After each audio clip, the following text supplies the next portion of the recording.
Bom, gente, o exercício de número 8 diz o seguinte: crie um software que solicite ao usuário 4 números inteiros, né? O programa deverá armazenar esses valores em um vetor e logo em seguida calcular o fatorial de todos os números. No final, a aplicação deverá apresentar o resultado do cálculo conforme a formatação abaixo, né? Então o usuário vai digitar, né? Por exemplo, o número 1, número 2, número 3, número 4, ou seja, ele vai digitar os números, diversos números aí, tá? Então o usuário vai digitar 4 números aleatórios inteiros, tá ok? Depois o sistema vai imprimir, né, na tela o resultado do fatorial de todos eles.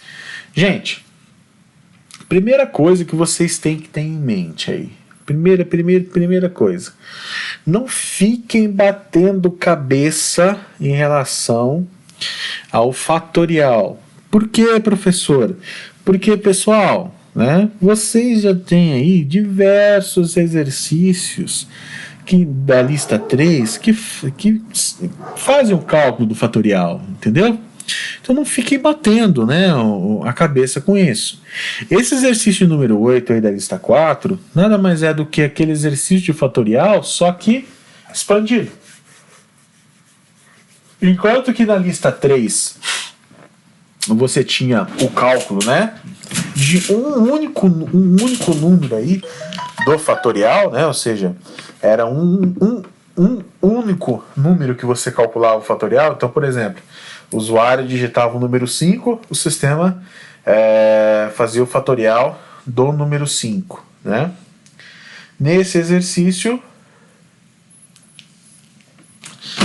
a única diferença é que o usuário vai digitar 4 números, né? Ou seja, nesse exemplo aqui eu coloquei 4 números e o seu sistema tem que fazer o cálculo para esses 4 números, tá?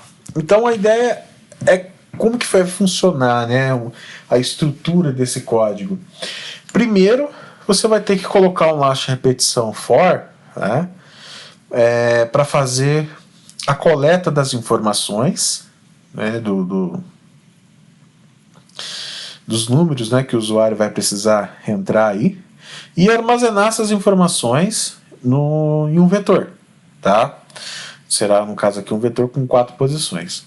Depois que você fizer a coleta das informações, né, e a armazenagem dos dados neste vetor, aí sim você vai criar um outro laço de repetição para poder fazer a varredura, né, em todos os dados armazenados nesse vetor e em cada valor que está armazenado em cada posição do vetor, você vai pegar, bom, na posição 0, pega o número que está lá dentro e calcula o fatorial. Na posição 1 do vetor, pega o número que está lá dentro e calcula o fatorial. Na posição 2, pega o número que está lá dentro e calcula o fatorial. Na posição 3, pega o número que está lá dentro e calcula o fatorial. Ou seja, você vai fazer no terceiro laço de repetição, né? Na verdade é o segundo, né? Você vai fazer uma varredura em todos os números e em cada número você vai fazer o cálculo do fatorial. O cálculo do fatorial, gente, já é um cálculo que vocês já conhecem, né? Vocês já fizeram exercícios. Então, na minha opinião, vocês não precisam quebrar a cabeça para desenvolver, né, esse exercício. Aliás, desenvolver essa parte aí do código. Então vamos dar uma olhada. Conforme eu falei, né, criei aqui um vetor números com 4 posições. Por quê? Porque o usuário vai precisar digitar 4 números inteiros e esses 4 números eu vou armazenar, né, nesse vetor números. Criei uma variável i para incremento, uma variável y para incremento também, vocês vão ver o porquê daqui a pouquinho. Criei uma variável fatorial e uma variável x, né, que são as variáveis aí relacionado ao meu fatorial, tá? Então vamos lá. O primeiro laço de repetição aqui que eu coloquei, esse primeiro laço de repetição for, ele é um laço que começa em 0 e vai até 4, tá? Então, gente, para que vai servir? Qual que é o objetivo desse laço? armazenar os dados no vetor. Então ele vai pedir para o usuário digitar um número, o usuário vai digitar um número, pressionar Enter, a função scanf vai ler esse número e armazenar no vetor na posição i. Tá? Então esse ciclo vai ser repetido aí 4 vezes. Tá? Ou seja, o primeiro lastro de repetição, ou seja, esse primeiro lastro de repetição que vocês estão vendo aí, é um lastro de repetição para fazer a coleta dos números e a armazenagem desses números no vetor números, tá?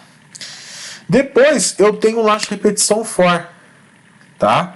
Esse lastro de repetição for também vai ser de 0 até 4, né? Ou seja, de 0 até 3, na verdade, né? Ou seja, vai varrer as 4 posições do vetor. Agora, qual que é a ideia? Eu vou pegar posição por posição desse vetor e fazer o cálculo do fatorial, gente.